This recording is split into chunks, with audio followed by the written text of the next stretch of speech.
महबूब जगह। वहां रहो जहां के रास्ते तुम्हें जुबानी याद हो और जिस रास्ते से चाहे घर आ सको। वहां रहो जहां बेधड़क बात कर सको और लोग तुम्हारी बेवकूफ बात पे हंसते हैं। वहां रहो जहां हंसी का रिज़्क़ वाफिर हो और लोग होंठों से होंठ जोड़कर कह कहा सुलगा सके।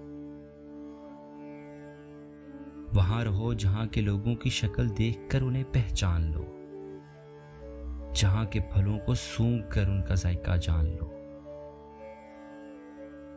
वहां रहो जहां आसमान की रंगत देखकर मौसम बता सको और जमीन की रंगत से अपना चेहरा मिला सको। वहां रहो जहां तुम्हारे बच्चे आजादी से जी सकें, जहां उन्हें मोहब्बत सिखाई जाए। वहां रहो जहां उम्र महज दिन गिनने की गिनती ना हो।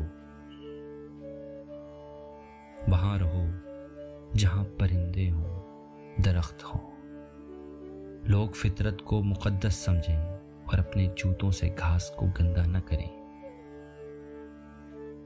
वहां रहो जहां से तुम एक दूसरे में से दरख्त की तरह फूट सको।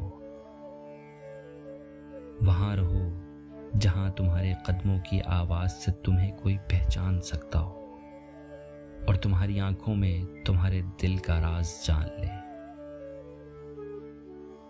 वहां रहो जहां तुम्हारी महबूब औरत रहती हो।